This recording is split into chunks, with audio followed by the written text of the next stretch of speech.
So ultimate truth is often described as beyond existence, non-existence, both and neither, right?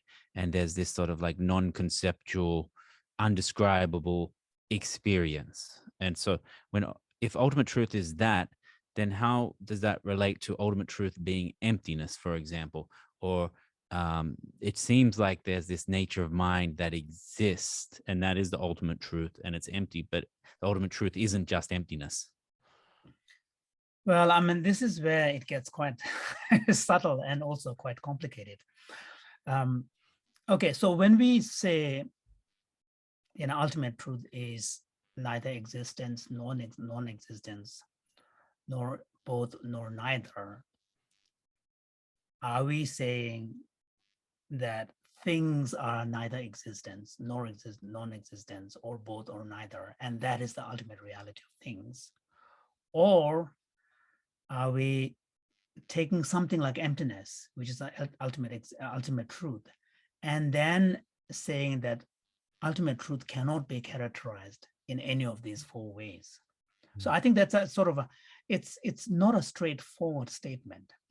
And one of the things that we have to keep in mind is that in many of the text scriptures, particularly, professional wisdom scriptures and others that present emptiness, they are, one of the most important things that the Buddha and the great Madhyamaka masters have in mind is to constantly question the assumptions of our mind and shaking it up so that we never seek heaven in some kind of objective reality. And that is done by various ways, using, questioning the very architecture of our thought processes, or our tendency to attribute things to, properties to things. So I think, if you look at the Nagarjuna's text or Indian Madhyamaka's text, it's very difficult to really read these texts as suggesting that somehow there is an indescribable absolute reality that is ultimately in the nature of consciousness. That, I think, is not the way Buddhists would, Buddhist teachings generally tend to move to. Buddhist teachings, right from the beginning, from the first turning of the wheel, its emphasis is really on negation of self, negation of Atman, negation of permanence. The teachings on impermanence, teachings on no self, all of these are attempts to peel off layers and layers, and the instruction that we are being given here is to go through this so that we learn to let go of our tendency to find some kind of saying, aha, we finally found this absolute ground.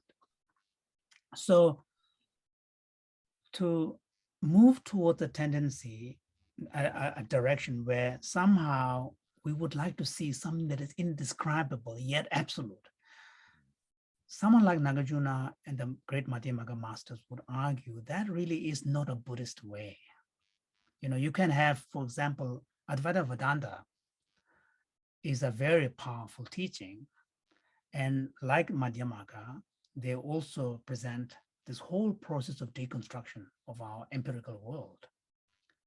And ultimately, you have the great Brahman, whose ultimate nature is absolute, but also conscious.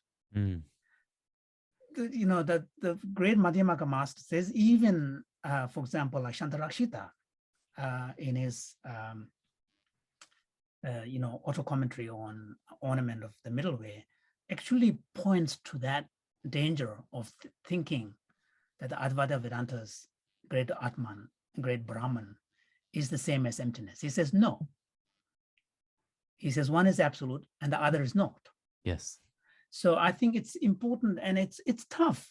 It's really tough. This is why the teaching of emptiness is quite radical. It's not giving us any safe haven. It's really radical. But what it is saying is that in order to feel the sense of ease that you can have through realization, you do not need that kind of absolute or objective haven. what you're doing is you learn to let go of your tendency to grasp. And that process itself will lead to freedom, Wow. not by leading to some kind of absolute. Yeah. Incredible. So an indescribable that's not absolute but groundless.